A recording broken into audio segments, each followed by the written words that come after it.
welcome back to my YouTube channel. This is the second video in my series of 7 videos, so 7 videos in 7 days for Mental Health Awareness Week.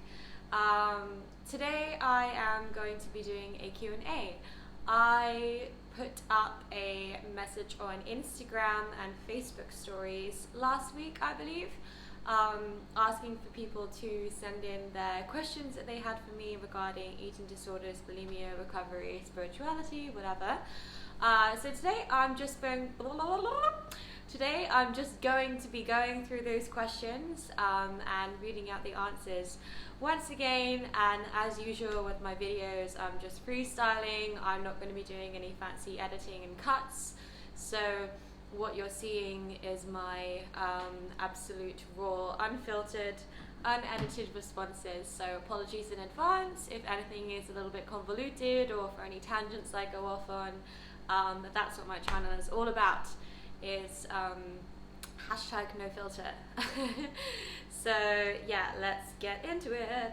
Okay, so the first question, can you tell us about the difference in your feelings, behaviors, and overall during anorexia versus bulimia? Okay, so this is basically asking how it was different when I was anorexic to when I was bulimic, feelings and behaviors. Okay, so I think in a couple of my videos in the past, which you may or may not have seen, I have described anorexia as somewhat of a walk in the park compared to bulimia. And I'm not saying this in a way that downplays the suffering that you go through when you're anorexic, because I was definitely very unhappy. I had very low levels of physical energy, physical health. I was in extremely low weight. I think I was around 5'5" and about 90 pounds when I was anorexic for most of the time. And when you're at that low weight, you don't have much energy. So I had I was covered in what is called lanugo, which is, or lanugo. I think it's lanugo. It's like kind of hair that grows all over your body, but it's not normal body hair. It's kind of like soft and like downy. And that is basically to keep you warm because you are starving. Your metabolism, your metabolic rate has dropped, to try and hold on to whatever nutrition and physical processes that are necessary for life. In order to do that, it lowers the rate of your metabolic rate in order to preserve energy from the food that you are taking in. And that means that you get a lot colder. So yeah, I was freaking freezing all the time, which was not a lot of fun. And probably one of the worst things about being anorexic was being cold all the time and having this layer of fur all over my body that your body grows in order to try and preserve warmth. Because when you're at that low a weight, your body basically stops investing energy into things that aren't absolutely necessary for life. So things like it will stop your hair from growing. So my hair was all falling out, my nails were brittle and always breaking. My nails are such a state now. I don't want to show them on camera. My hair was falling out, my nails were terrible. I was freaking freezing all the time. I was covered in fur. I had no energy. I just remember feeling so exhausted all of the time. And I was very depressed, mentally. I felt low. I didn't feel happy. And I was just, I think I was really self-absorbed. When I was anorexic, I spent a lot of time taking photographs of myself because I was just absolutely obsessed with being thin and losing weight and progress. When I say progress, I mean progress in getting smaller and shrinking. But alongside all of those negative things, I was constantly getting like high from seeing the scales go down, and so yeah, it was horrible in all of these ways, for these physical and mental reasons. Like, I felt depressed, had no energy, was covered in fur, was freezing, but I was achieving a goal, which was getting smaller and watching my body size go down and down and down. And even though, as I said in my last video, I was suffering from body dysmorphia. If you haven't seen that video, go check it out. Little plug there. Yeah, even though I was suffering from body dysmorphia and I did see myself as being bigger than I was, I still enjoyed seeing the numbers on the scales go down. And I've always been someone who, if I'm gonna do something, I will give it like 150%. I am a perfectionist. And so I decided that I was going to starve myself and be really thin, and I did it 150%, and I was very good at losing weight. It wasn't difficult for me, it fell off me. My discipline and my self-control was really good. Not really good, that kind of sounds a bit fucked up, but yeah, I exercised a lot of discipline and self-control when it came to my food intake. And that gave me a lot of satisfaction, watching the scales go down. So yeah, my experience of anorexia was very lonely. It definitely stopped me from making like really solid friends. I don't have really any friends at all that I've stayed close to since I was in school, which was when I was going through anorexia. And yeah, that's just because it like if I got invited to like a party or something, or an event, or a dinner, or just like out in general, I was so afraid that food would be involved and that I'd have to eat that I wouldn't go, and so I never left the house. Yeah, I spent most of my time by myself at home, or if I did go out, I went out alone, so that I didn't have to come into contact with any food that I didn't want to have to be around. I didn't have to make excuses as to why I was not eating. Yeah, so it was a very sad, lonely existence. My mum was really worried about me because I was like visibly emaciated and really thin, and quite clearly very unwell. Whereas when I was bulimic, I was far more social, and I think the main distinction between living with bulimia and living with anorexia is all about control, and it's about like discipline and restricting. And I was a highly perfectionist at that time, so I was at school, I was doing really well in all my subjects. I was acing absolutely everything. I would put so much effort into my homework and my essays and coursework, etc. So yeah, anorexia for me was very much about sadness, but control and self-restraint. Whereas when I was bulimic, it was all about fucking chaos. Like, I was at university and I was like not doing any work that I was supposed to do. I was going out all the time. I was drinking shitloads, just exercising, nowhere near the same amount of like self-control and restraint as when I was anorexic. Things were chaos. Like, I was way more messy during that period of my life. I was spending loads of money on food, and just everything was just like a giant mess. I was much more social when I was bulimic, because I wasn't afraid of being forced to eat anymore, because I would just throw up afterwards thinking that nobody knew. Now in hindsight, potentially many people knew, but at the time I was under the impression that it was my little secret. I would say I was a hell of a lot more depressed on the inside when I was bulimic, although if you'd known me in person, like, you'd never have guessed that I was so depressed and so deeply suicidal, because I was really good at putting on a front.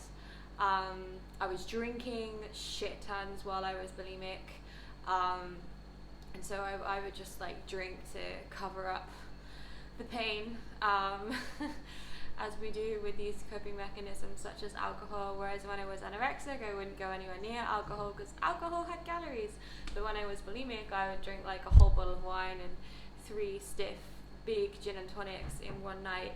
But the level of misery and feeling trapped and feeling like there was absolutely no way out, and that suicide was my only option, like, yeah, the level of misery between bulimia and anorexia, like, is incomparable. Like, I was unhappy when I was anorexic. I was depressed, I was tired, I was cold, but I was achieving things I wanted to achieve at the time. You know, I was doing really well in school, I was losing loads of weight, which were two things that I genuinely wanted, or at least I thought I wanted. My soul didn't want them, but my brain did. Yeah, whereas when I was bulimic, my life was fucking falling apart. I slowly became less and less functional. Sorry, I forgot to put my phone on flight mode and people are messaging me, go away. It's very distracting. Yeah, I was slowly becoming less and less functional. I was drinking tons. Yeah, just like with bulimia, the difficult thing that makes it so gripping and gives it such a tight hold on you is the fact that you hate yourself because you're bulimic, because you're binging and purging, yet you binge and purge because you hate yourself. And so it's just this like really fucking vicious cycle that is so hard to get out of. And yeah, when I was bulimic, I felt like I was just living one giant lie. Like everyone that I came into contact with, I felt like I was putting up a front, and being a person that I was not, by pretending to be okay and hiding the fact that I spent hours and hours of my time binging and purging. Yeah, I felt like a complete fraud, and I felt like everything about my entire existence and all of my relationships was a lie. I hated myself for the fact that I would meet up with people and just be honestly waiting for them to shut up so that I could get out of there and start binging and purging and feeding my addiction. Like I was that deep into it. I was that strongly addicted to this vice, this coping mechanism that really had me, and I didn't see a way out.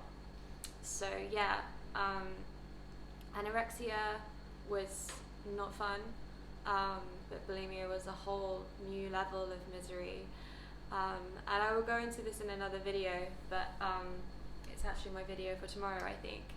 But I have a lot of people, well not a lot, but a few people have reached out to me saying, oh, I'm having troubles with binge eating, I'm thinking about making myself sick, and my response to them is always like, you think that's going to make things better? It is just going to be the start of another level of hell. I remember when I was anorexic, occasionally I would binge and have like, I don't know, 3 biscuits on a piece of cake, and I'd have like had 600 calories in that day, and I would be freaking the fuck out and just like wishing that I could purge and make myself sick, and really trying to do so and not having any success. And in my mind I was like, fuck, I just wish that I could purge, I just wish that I could get this food up, I wish that I could make myself sick. And the day that I first managed to was like the day that my life spiraled down and down and down and down. Because yeah, bulimia for me was a whole new level of misery compared to when I was anorexic. My life was a mess. I was a mess. I genuinely loathed every bone in my body and wanted to die.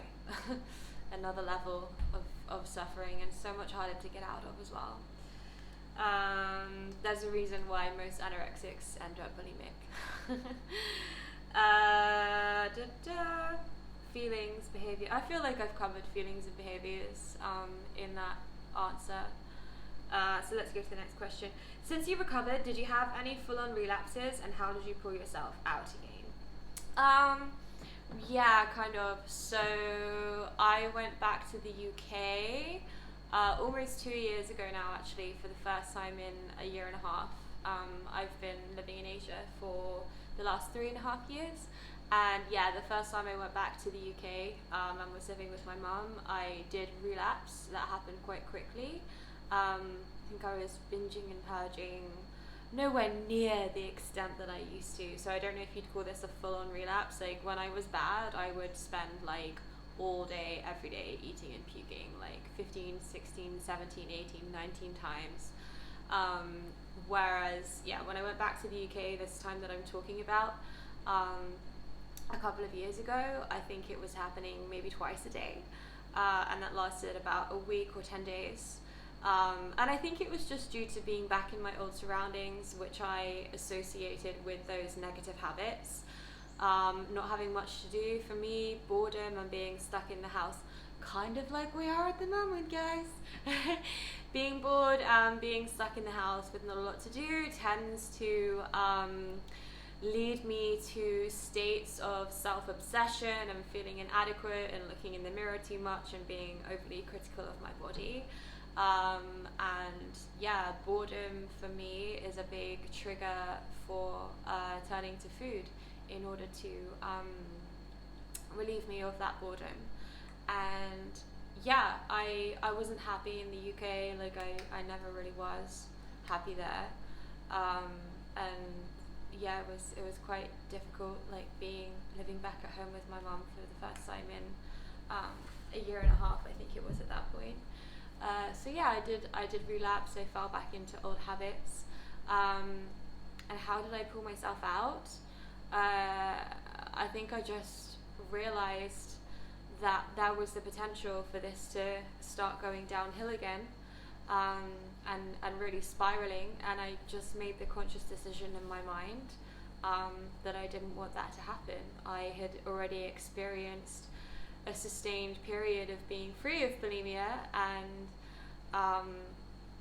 therefore I knew how much better life was and life could be without that devil on my shoulder, making me do things I didn't want to do and be a person I didn't want to be. And I just made that conscious choice to stop doing it. And I'm sorry that that's probably not the practical, applicable, usable answer that you were hoping for by asking that question. But honestly, once you've been through this process for yourself and recovered, you will you'll come up with your own methods of pulling yourself out of it. And you have to, I feel sometimes you have to have experienced life on the other side in order to be able to compare the two. I was able to, during this period when I was struggling again and relapsing and binging and purging every day, I was able to use my experience of having been recovered and experienced life as a recovered person compared to life as a sick person. And I realized that, okay, when I was sick, I was able to binge and purge and get temporary feelings of satisfaction and fulfillment and void filling and numbing by engaging in those behaviors. But that also came along with lying and spending money and feeling guilty and having horrible periods of low blood sugar and all the awful things that go along with being bulimic. And I was able to compare that to the relatively peaceful, definitely honest, truthful, more just generally wholesome feeling that I got from being recovered, even though I didn't have that vice, and was therefore forced to actually confront my emotions and sit with my discomfort. So I was able to compare the two, and I made a conscious decision that, okay, yes, life as a recovered person is harder in some ways, but it's also so much better in so many more ways, and therefore it's really worth it. So that was really long, I'm sorry. I hope that answers your question. Can you talk about some of the consequences of bulimia? Yes, so I'm going to talk about the long-term consequences. I'm going to talk about the long-term consequences of bulimia that I have experienced after having recovered, just because I think that's something that is not so often talked about by people. We all know that while you're bulimic, it's bad for your teeth and you can have cardiac problems. You can get a disturbed heart rhythm. It messes up your electrolytes. It messes up your stomach for sure. Definitely depression, anxiety. because of the imbalances, the hormonal imbalances that are caused by all that purging. So yeah, I'm going to talk about the long-term effects that I am still dealing with to this day, because I don't think there is so much about that on YouTube and on the internet. So I have hypothyroidism, so that's an underactive thyroid, which affects my energy levels. It's probably combined with my hormones, like reproductive hormones. That's probably my biggest struggle in life, is energy levels. I have low stomach acid, which means that still when I eat a meal, it takes a very, very, very long time to digest. If I have something with too much fiber, for example, like a salad, even with like an apple in it or something seemingly harmless. If I have a salad with something seemingly harmless in it, like an apple, for example, or some broccoli, I will be in pain and bloated and gassy for a very long time, because I simply don't have the digestive equipment in my stomach to deal with that, to process it, to digest it, to break it down. I have low stomach acid. When you go for a really long period of time starving yourself, binging and purging, these things have a really profound impact on the contents of your stomach and the makeup. If you're and forgive me, this science might not be completely right, I'm not a scientist, but this is my understanding of it. If you deprive yourself of nutrition, of food for a long time, then your stomach's ability to absorb that food gets really slowed down.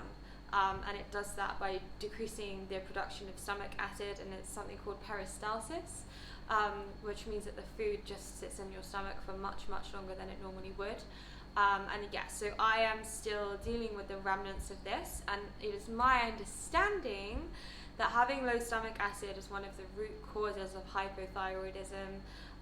Hypothyroidism, really how I experience it is I struggle with my energy levels, so I feel tired a lot, even though I sleep most nights for 10 or 11 hours. I still feel quite tired in the day. I have to have regular naps. I have a range of supplements that I take that help me with hypothyroidism. I've refused to go on the levothyroxine, like down the pharmaceutical route. I just supplement with different kinds of vitamins, and I also take betaine HCl, which is basically hydrochloric acid. So I take stomach acid, although at the moment with coronavirus I'm kind of fucked, because the post in Thailand has shut down, so I can't get any of my supplements. So I am having a few issues with my hypothyroid at the moment. It makes it hard to lose weight. Not that weight loss is a goal of mine, but definitely I feel like I am holding on to a lot of water. I feel puffy quite a lot of the time. I get water retention, like, and swelling in my face. I feel that a lot of it is present today, and I almost didn't film because I didn't feel comfortable being on camera. So that's a little vulnerable share for you, but here I am anyway, being brave and facing my fears and getting in front of the camera even when I don't feel like I'm at my best.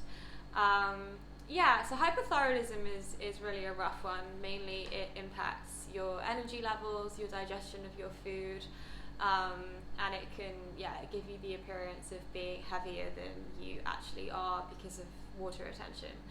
Hypothyroid is a big one. What else? Digestion, kind of like I've touched upon that. So my digestion is still really, really impaired. I find it hard to process big meals. It's definitely something that has gotten better over time. A year or so ago, I remember I would eat dinner at like 8 or 9 p.m. I've always been a late eater. It's just the way I am, the way I was brought up. But I would eat dinner at 8 or 9 p.m. and I would wake up the next day at 7 or 8 and still feel fucking full from dinner, like genuinely bloated from it. That would last for like a few hours into my day. And believe me, there is nothing more that is more of a deterrent for you to get out of bed and get on with your day, then still feeling bloated and full and gassy and horrible and full of food from the meal that you ate the previous night. So that was rough, and that lasted probably about a year after I first quit purging. These days my digestion has massively improved, and it's improving all the time, but still I know that I digest things very slowly. For example, if I'm like out for lunch with someone and we eat the same meal, and then like 5 or 6 hours pass by, I will still be full and kind of bloated, and the person that I ate the meal with will probably be hungry again. So yeah, my hunger signals are a bit fucked as well, just because I still have peristalsis. Food sits around in my stomach for much longer than it would do a normal person who hadn't starved themselves for 14 years. Another consequence is my teeth. So my teeth, like, I've been super lucky with my teeth. Touch wood, I haven't had any major problems. I had a few instances with like cavities and stuff. I remember once I was walking along the street during my lunch break, binging, and I was eating, I think, like a packet of crisps, and just like out came, that was an interesting noise, out popped a chunk of my tooth, and I had to go and get a filling. But I've had no like root canals or anything crazy like that, but I have had about 6 fillings, and before I was bulimic I didn't have a single filling. So yeah, I've been lucky with my teeth, like very, very lucky. I know people who've had bulimia to a much less extent than me, and they've had massive issues with their teeth, and you can see it like in their teeth just when they smile and when they talk. So I feel very lucky in that way. Yeah, I think those are the main ways in which it still affects me. Digestion, energy levels, fillings. Yeah. Oh, and my hormones. I have hormonal issues with my reproductive hormones. So I get quite severe PMS, and I have a feeling that is probably just because like our endocrine system, and the more that I research and study this, the more and more it's confirming to me that everything, all these processes in our body are so interrelated and interconnected, and if one tiny thing is out of balance, it will just cause a series of chain reactions, and everything else will be thrown out of balance. So I feel like my periods and my reproductive health was never really given the chance, because I starved myself from such a young age, was never really given the chance to like normalize and get into a rhythm. And so still my periods are really irregular. Sometimes it's like 30 days in between them, sometimes it's 20. Sometimes I have tons of pain, sometimes I don't have any pain at all. I definitely suffer from quite severe PMS, so I get a lot of water retention and bloating for like 12 or 14 days before my period comes, and mood side effects as well. Like I get like quite strong depression just before my period, like about a week before. And yeah, I know that this is all because of imbalances in my body that are probably due to such a long period of starvation and just like chaos. Because if you're making yourself vomit after you've eaten, that is stressful on your body. That causes the release of many, many different stress hormones. It fucks with your blood sugar, insulin, like leptin, ghrelin, everything just gets knocked out of balance. And I did that so many times a day for so long. I feel I'm still paying the price hormonally, and yeah, it's difficult, and I do kick myself quite often. Wonder how different things would be if I had just not spent so much of my life destroying myself on this mission to self-destruct. I wonder how different my life would be and how better my body would function. I probably spend about $200 to $300 a month on supplements at the moment, which is a lot of money, just to keep things ticking. And if I don't take those supplements, I definitely feel the difference. So that's a bit depressing for me to think about is how different things could be and how much easier my life would be if I hadn't spent so long vomiting. Yeah. Next question. Which other eating disorder blogs do you follow? I actually don't follow any because it's not relevant to me anymore. When I was bulimic, a woman/girl called Hannah Davis was extremely inspirational to me. I felt like I was the only one in the world with bulimia. I felt like such a freak. I felt so alone. That was probably the worst thing about it. And then I found her videos one day on YouTube, and she was talking quite candidly and openly about her struggles with bulimia, and they were like really raw. And yeah, she was like sometimes crying on camera and just speaking like so openly about her bulimia. And yeah, so she was really inspiring and actually helped me a lot, and has been a big continued inspiration to me throughout my journey of sharing, because I remember how much her videos helped me, and I remember watching them being like, oh my god, it's not just me, and some of the things that she said like resonated so much. And so yeah, she's one of the reasons why I'm doing this, actually, why I'm making these videos and sharing and going into all these like crazy details about the disgusting things that I used to do, is because I remember how much she helped me, and I want to give that back to other people. She's deleted most of her YouTube videos now, I think, but she still talks quite openly on Instagram about mental health, and I think it's really important these days that we are all open about mental health, because it's so easy to fall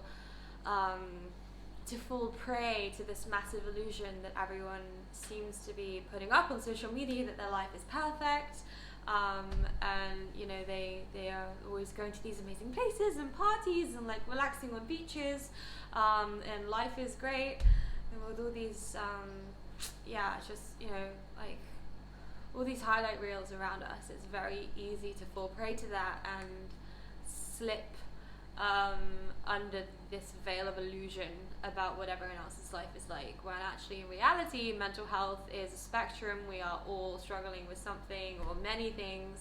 I know there are many aspects of mental health that I myself still struggle with, and yeah, so her like open sharing in that way, amidst the highlight reels that are just like surrounding us on Instagram and Facebook, it's really inspirational. So thanks, Hannah. Her name is Hannah Davis.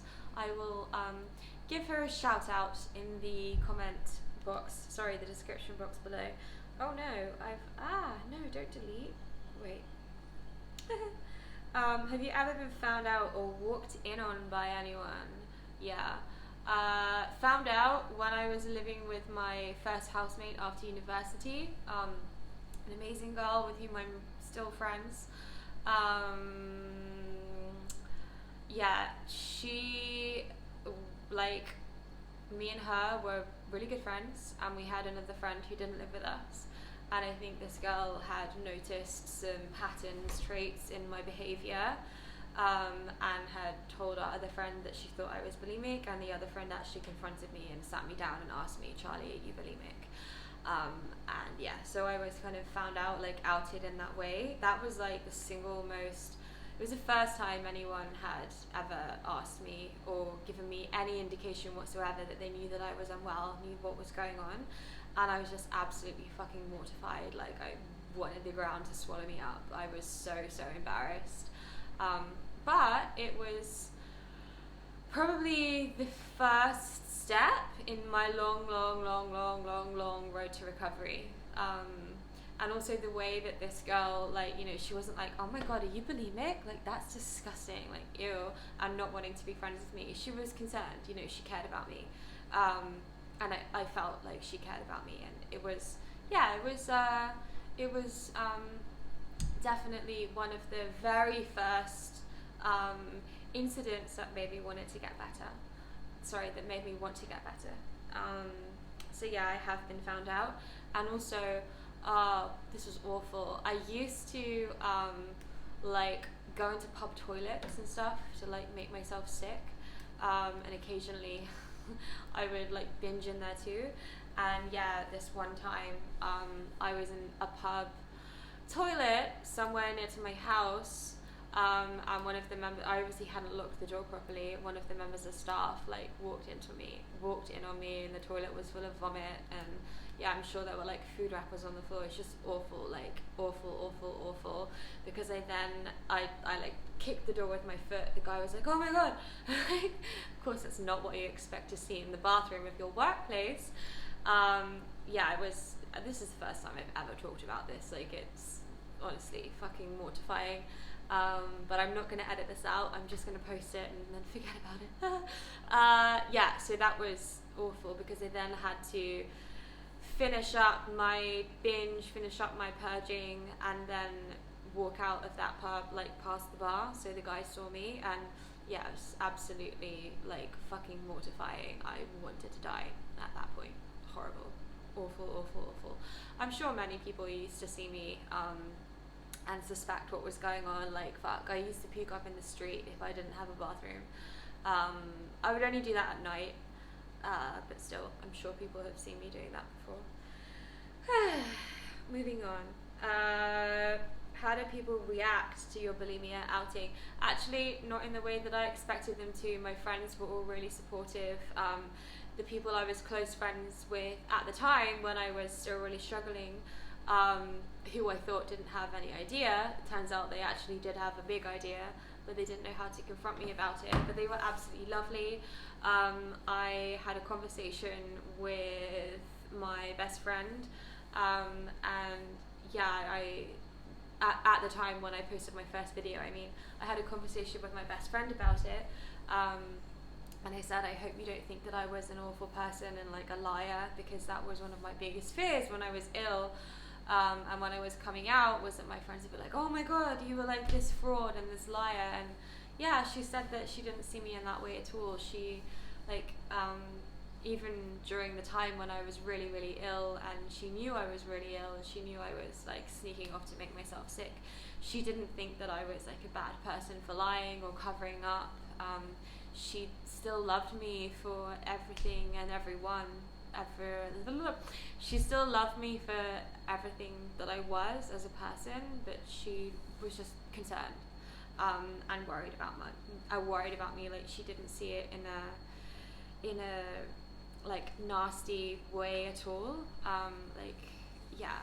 Sorry, this is quite hard for me to talk about because this is all fairly recent, and yeah. So I hope that makes sense. Like, people reacted with far more compassion and kindness and understanding and love and empathy than I expected them to.